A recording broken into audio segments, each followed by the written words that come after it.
Technique ಆಗಿರ್ಬೋದು. ಶಾರುಖ್ ಖಾನ್ ಒಂದು ವೇಳೆ ಇಂತಹ ಒಂದು ಹೇಳಿಕೆ ನೀಡಿದ್ರೆ ಏನು ಪ್ರೇಕ್ಷಕರು ಕ್ರೀಡಾಂಗಣಕ್ಕೆ ಬರ್ಬೋದು, ಜೊತೆಗೆ ಕೋಲ್ಕತ್ತಾ ನೈಟ್ ರೈಡರ್ಸ್ ತಂಡಕ್ಕೆ ಎನ್ಕರೇಜ್ ಮಾಡ್ಬೋದು ಅಂತ ಅನ್ನೋ ಮೂಲಕ ಶಾರುಖ್ ಖಾನ್ ಅವರು ಇಂತಹ ಒಂದು ಹೇಳಿಕೆ ಕೂಡ ನೀಡಿರ್ಬೋದು. ಹೇಮಾ, ಧನ್ಯವಾದ ಗಂಗಾಧರ್ ಮಾಹಿತಿಗಾಗಿ. ಟೆಕ್ನಿಕ್ ಕಾಲೇಜೊಂದರ ವಿದ್ಯಾರ್ಥಿಗಳು ವಿಶಿಷ್ಟ ಸಾಧನೆ ಮಾಡಿದ್ದಾರೆ. ನಗರದ ಬಜ್ಪೆಯ ನಿರಂಜನ ಸ್ವಾಮಿ ಪಾಲಿಟೆಕ್ನಿಕ್ನ ವಿದ್ಯಾರ್ಥಿಗಳು ರೋಬೋವೊಂದನ್ನು ವಿನ್ಯಾಸಗೊಳಿಸಿದ್ದಾರೆ. ಎಲೆಕ್ಟ್ರಾನಿಕ್ಸ್ ಅಂಡ್ ಟೆಲಿಕಮ್ಯುನಿಕೇಷನ್ಸ್ ವಿಭಾಗದ ಅಂತಿಮ ವರ್ಷದ 7 ವಿದ್ಯಾರ್ಥಿಗಳು ಈ ರೋಬೋ ರೂಪಿಸಿದ್ದಾರೆ. ಕಳೆದ ವರ್ಷ ಮಂಗಳ ಗ್ರಹಕ್ಕೆ ಕಳಿಸಲಾಗಿದ್ದ ರೋಬೋವನ್ನ ಹೋಲುವುದು ಇದರ ವಿಶೇಷ. ತನ್ನ ಪಥದಲ್ಲಿ ಮೆಟಲ್ ಇದೆಯಾ, ನೀರಿದೆಯಾ ಅನ್ನೋದನ್ನ ಈ ರೋಬೋ ಚೆಕ್ ಮಾಡುತ್ತೆ. ಅಷ್ಟೇ ಅಲ್ಲದೆ ತನ್ನ ಹಾದಿಯಲ್ಲಿ ಸಿಕ್ಕ ವಸ್ತುವಿನ ಬಗ್ಗೆ ಮಾಹಿತಿಯನ್ನು ರವಾನಿಸುತ್ತೆ. ಇದನ್ನ ರೂಪಿಸೋದಕ್ಕೆ ವಿದ್ಯಾರ್ಥಿಗಳಿಗೆ 35,000 ರೂಪಾಯಿ ಖರ್ಚಾಗಿದೆ. ಈ ರೋಬೋನ ಮಿಲಿಟರಿಯಲ್ಲಿ ಬಳಸಬಹುದು ಅನ್ನೋದು ವಿದ್ಯಾರ್ಥಿಗಳ ವಿಶ್ವಾಸ.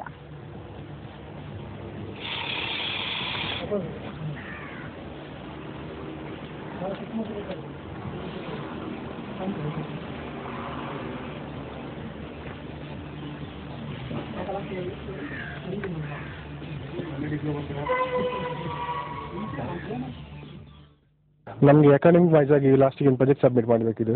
ಹಾಗಾಗಿ ಆ ಪ್ರಾಜೆಕ್ಟ್ ಅನ್ನ ಒಂದು ಹೊಸತು ಏನಾದರೂ ಮಾಡಬೇಕಂತೇಳಿ ಈ ಸ್ಪೇಸ್ ರೋಬೋಟ್ ಪ್ರಾಜೆಕ್ಟ್ ಮಾಡಿದ್ದೇವೆ. ಇದರಿಂದ ರಿಸರ್ಚ್ ಪರ್ಪಸ್ ಯೂಸ್ ಮಾಡ್ಬೋದು. ಇಷ್ಟೊತ್ತಿಗೆ ನಾಸಾದವರೆಲ್ಲ ಕಲಿಸಿದ್ದಾರೆ, ಆದರೆ ಇಸ್ರೋದಿಂದ ಯಾವುದು ಡಿಸೈನ್ ಮಾಡಲಿಲ್ಲ. ಹಾಗಾಗಿ ನಾವೇ ಒಂದು ಫಸ್ಟ್ ಟೈಮ್ ಒಂದು ಪ್ರೋಟೋಟೈಪ್ ಮಾಡಿದ್ದೇವೆ. ಅದು ವೈರ್ಲೆಸ್ ಇಂದ ಕಂಟ್ರೋಲ್ ಆಗುತ್ತೆ. ಜಿಗ್ಬಿ ಯೂಸ್ ಮಾಡಿ ನಾವು ವೈರ್ಲೆಸ್ ಕಂಟ್ರೋಲ್ ಮಾಡ್ತೀವಿ. ವೈರ್ಲೆಸ್ ಕ್ಯಾಮ್ರಾ ಇದೆ, ಆರ್ಮ್ ಎಲ್ಲ ಇದೆ, ಪಿಕ್ ಆ್ಯಂಡ್ ಪ್ಲೇಸ್ ಆರ್ಮ್ ಇದೆ, ಡ್ರಿಲ್ಲಿಂಗ್ ಇದೆ. ಒಂದು ಡಿಸೈನ್ ಮಾಡಿದ್ದೀವಿ, ಅದರಲ್ಲಿ ಅದು ಡ್ರಿಲ್ ಕೂಡ ಮಾಡುತ್ತೆ, ಸೆನ್ಸ್ ಮಾಡುತ್ತೆ, ಬೇರೆಲ್ಲ ಸೆನ್ಸ್ ಮಾಡುತ್ತೆ. ಎಲೆಕ್ಟ್ರಾನಿಕ್ಸ್ ಆ್ಯಂಡ್ ಕಮ್ಯುನಿಕೇಷನ್ ಈ ಕೋರ್ಸಲ್ಲಿ 6M ಅಲ್ಲಿ ಪ್ರಾಜೆಕ್ಟ್ ವರ್ಕ್ ಅಂತ ಇರುತ್ತೆ. ಸೊ ಅದಕ್ಕೋಸ್ಕರ ನಾವು ಪ್ರಾಜೆಕ್ಟ್ ವರ್ಕ್ ಏನೊಂದು ಯಾವ ಟಾಪಿಕ್ನಲ್ಲಿ ಪ್ರಾಜೆಕ್ಟ್ ಮಾಡಬೇಕನ್ನೋ ಒಂದು ಡಿಸೈಡ್ ಮಾಡಿ, ಏನಾದರೂ ನಮ್ಮ ಇಂಡಿಯಾಕ್ಕೆ ಯೂಸ್ ಆಗಬೇಕಂತ ಒಂದು ಪ್ರಾಜೆಕ್ಟ್ ಮಾಡಬೇಕಂತ ಡಿಸೈಡ್ ಮಾಡಿ ಈ ಮಾರ್ಸ್ ರೋವರ್ ಅಂತ ಒಂದು ಪ್ರಾಜೆಕ್ಟನ್ನು ನಾವು ಮಾಡಿದ್ದೇವೆ. ಇದರ ಮೇನ್ ಉದ್ದೇಶ ಏನಂದರೆ, ಈಗ ನಾಸಾದವರು ಮಾರ್ಸ್ ರೋವರ್ ಇದ್ದು ಒಂದು ಅವರೇನು ಮಾಡಿ ಕಳಿಸಿದ್ದಾರೆ ಮಾರ್ಸಿಗೆ. ಇಂಡಿಯಾದಿಂದ ಇನ್ನೂ ಮಾರ್ಸ್ ಅಂದರೆ ಮಂಗಳ ಗ್ರಹಕ್ಕೆ ಯಾವುದೇ ಒಂದು ಸ್ಪೇಸ್ ವೆಹಿಕಲ್ ಅನ್ನು ಕಳಿಸಲಿಲ್ಲ. ಇಸ್ರೋದವರು ಓನ್ಲಿ ಚಂದ್ರಯಾನ ಅಂತ ಚಂದ್ರಲೋಕಕ್ಕೆ ಮಾತ್ರ ಕಳಿಸಿದ್ದಾರೆ. ಸೊ ಅದನ್ನು ಆ ಒಂದು ಮಾರ್ಸ್ ನಾಸಾದವರು ಏನು ಮಾಡಿದ್ದಾರೆ ಅದರದ್ದು ಒಂದು ಸ್ಫೂರ್ತಿ ಇಟ್ಕೊಂಡು ಅದಕ್ಕೆ ಕೆಲವು ಎಕ್ಸ್ಟ್ರಾ ಫೀಚರ್ಸ್ ಎಲ್ಲ ನಾವು ಆ್ಯಡಪ್ ಮಾಡಿ ಈ ಒಂದು ನಾವು ಮಾರ್ಸ್ ರೋವರನ್ನು ಇದನ್ನು ತಯಾರಿ ಮಾಡಿದ್ದೇವೆ. ಬನ್ನಿ, ಬಗ್ಗೆ ಇನ್ನಷ್ಟು ಮಾಹಿತಿಯನ್ನ ನೀಡ್ತಾರೆ ನಮ್ಮ ಪ್ರತಿನಿಧಿ ರಾಜೇಶ್ ಏನು ವಿದ್ಯಾರ್ಥಿಗಳ ಈ ಒಂದು ರೋಬೋದ ವಿಶೇಷತೆ ಏನಂತೆ, ಇದನ್ನ ಮಿಲಿಟರಿಯಲ್ಲಿ ಯಾವ ರೀತಿ ಉಪಯೋಗಿಸಬಹುದು ಅಂತ ಹೇಳ್ತಾರೆ? ಹೇಮಾ, ಇದು ನಿಜವಾಗಿ ಒಂದು ವಿದ್ಯಾರ್ಥಿಗಳ ಸಾಧನೆ ಅಂತ ಹೇಳ್ಬೋದು. ಯಾಕಂತ ಹೇಳಿದ್ರೆ ಈಗ ಈ ಆವಿಷ್ಕಾರ ಮಾಡೋದ್ರಲ್ಲಿ ಭಾರತೀಯರು ಎತ್ತಿದ ಕೈ ಅಂತ ಹೇಳುವಂಥದ್ದು ಹೆಚ್ಚಿನ ವಿಜ್ಞಾನಿಗಳು ಕೂಡ ಭಾರತೀಯರಾಗಿದ್ದಾರೆ. ಆದರೆ ಈ ಒಂದು ವಿದ್ಯಾರ್ಥಿಗಳು ಈ ಮುಂದಿನ ನಾವು ಭವಿಷ್ಯದ ಒಂದು ವಿಜ್ಞಾನಿಗಳಂತ ಸಾಬೀತುಪಡಿಸಿದ್ದಾರೆ. ಇವರು ಈ ಒಂದು ಏನು ನಾಟಕ್ಕೆ ಒಂದು ಕಾಂಪಿಟೇಷನ್ ಮಾಡುವಂಥ ರೀತಿಯಲ್ಲಿ ಈ ಒಂದು ರೋಬೋವನ್ನು ತಯಾರಿಸಿದ್ದಾರೆ. ಈ ರೋಬೋ ಏನಿದೆ, ಈ ರೋಬೋ ಮಂಗಳ ಗ್ರಹಕ್ಕೆ ಕಳಿಸಿದಲ್ಲಿ ಅಲ್ಲಿಂದಲೇ ನೇರವಾಗಿ ಏನು ಆ ಒಂದು ಮೆಟಲ್ ಡಿಟೆಕ್ಟ್ ಮಾಡುವಂಥದ್ದು ಇರ್ಬೋದು, ವಾಟರ್ ಡಿಟೆಕ್ಟ್ ಮಾಡುವಂಥದ್ದು, ಅದನ್ನು ಮಾಡಿ ಅಲ್ಲಿಂದಲೇ ಒಂದು ಸಂದೇಶವನ್ನ ಈ ಕಂಪ್ಯೂಟರ್ ಮೂಲಕ ಇಲ್ಲಿಗೆ ಏನು ಭೂಮಿಗೆ ಕಳಿಸುವಂತ ಒಂದು ತಂತ್ರಜ್ಞಾನವನ್ನು ಅದರಲ್ಲಿ ಅಳವಡಿಸಿಕೊಂಡಿದ್ದಾರೆ. ಈಗಾಗಲೇ ನಾಸಾದವರು ಏನು ಮಂಗಳ ಗ್ರಹಕ್ಕೆ ಕಳಿಸಿದ್ದಾರೆ, ಅದು ಇದುವರೆಗೂ ಕೂಡ ಅಲ್ಲಿ ಯಾವುದೇ ಒಂದು ಪೂರಕವಾದಂತಹ ಪ್ರತಿಕ್ರಿಯೆ ಒಂದು ಮನುಷ್ಯನ ಜೀವನಕ್ಕೆ ಅಲ್ಲಿ ಏನು ಸಾಧ್ಯತೆ ಇದೆ ಅಂತ ಒಂದು ಯಾವುದು ಕೂಡ ಇನ್ನು ಪತ್ತೆ ಆಗಿಲ್ಲ.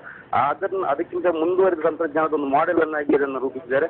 ಇದು ಒಂದು ಹೆಚ್ಚಿನ ತಂತ್ರಜ್ಞಾನವನ್ನು ಬಳಸಿಕೊಂಡು ಇದನ್ನು ಇನ್ನಷ್ಟು ಒಂದು ಅಭಿವೃದ್ಧಿಪಡಿಸಿದರೆ ಖಂಡಿತವಾಗಿ ಭಾರತವೇ ಒಂದು ಈ ಒಂದು ಏನು ಮಂಗಳ ಗ್ರಹದಲ್ಲಿ ನೀರಿದೆ ಅಥವಾ ಮನುಷ್ಯನ ವಾಸಕ್ಕೆ ಯೋಗ್ಯವಾಗಿದೆ ಅಂತ ಒಂದು ಕಂಡುಹಿಡಿಯಲಿಕ್ಕೆ ಸಾಧ್ಯತೆ ಇದೆ ಅಂತವಂಥದ್ದು ಇವರ ಒಂದು ಅಭಿಪ್ರಾಯ. ಈಗಾಗಲೇ ಏನು ಮಂಗಳ ಗ್ರಹದಲ್ಲಿ ನೀರಿದೆ ಅಂತ ಹೇಳೋದನ್ನು ಕೂಡ ಭಾರತವೇ ಒಂದು ಕಂಡುಹಿಡಿದ್ರೆ ಈ ಮಂಗಳ ಗ್ರಹದ ಅಧ್ಯಯನದಲ್ಲಿ ಕೂಡ ಭಾರತವೇ ಒಂದು ಮುಂದುವರಿದ ರಾಷ್ಟ್ರ ಆಗಿ ಅದೇ ಒಂದು ಅಧ್ಯಯನ ಮಾಡಿದೆ ಅಂತ ಹೇಳುವಂಥ ಒಂದು ಹೆಮ್ಮೆಯನ್ನು ಕೀರ್ತಿಯನ್ನು ಕೂಡ ಭಾರತಕ್ಕೆ ತರಬೇಕು ಅನ್ನೋ ಒಂದು ಇವರ ಒಂದು ಆಸೆ ಆಗಿದೆ.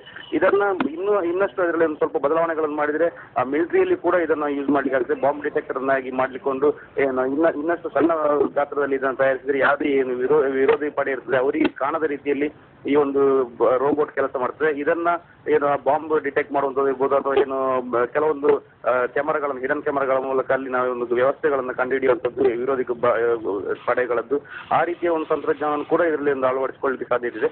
ಹೀಗಾಗಿ ಏನು ವಿದ್ಯಾರ್ಥಿಗಳ ಒಂದು ಈ ಒಂದು ಪರಿಶ್ರಮ ಇದೆ. ಇದಕ್ಕೆ ಒಂದು 35,000 ಖರ್ಚು ಮಾಡಿದ್ದಾರೆ. ಕೇವಲ ಏನು ಇಂಟರ್ನೆಟ್ ಮೂಲಕ ಮತ್ತು ಏನು ನ್ಯಾಷನಲ್ ಜಿಯೋಗ್ರಫಿಯ ಒಂದು ಸೈಟ್ಗಳ ಮೂಲಕ ಇದಕ್ಕೆ ಬೇಕಾದಂಥ ಏನು ಪರಿಕರಗಳಿರ್ಬೋದು, ಅದಕ್ಕೆ ಬೇಕಾದಂಥ ಮೈಕ್ರೋ ಪ್ರೊಸೆಸ್ ಅಥವಾ ಐಸಿಗಳನ್ನ ಅದು ಯಾವ ರೀತಿ ವರ್ಕ್ ಮಾಡಬಹುದು ಅಂತ ಕೇವಲ ಈ 6 ವಿದ್ಯಾರ್ಥಿಗಳೇ ಒಂದು ಕೂತ್ಕೊಂಡು ಡಿಸ್ಕಷನ್ ಮಾಡಿ ಇವರು ತಮ್ಮ ಕೈಯಿಂದಲೇ ಹಣವನ್ನು ತೊಡಗಿಸಿಕೊಂಡು ಈ ಒಂದು ರೋಬೋವನ್ನು ತಯಾರಿಸಿದ್ದಾರೆ. ಹೇಮಾ, ಧನ್ಯವಾದ ರಾಜೇಶ್ ಮಾಹಿತಿಗಾಗಿ.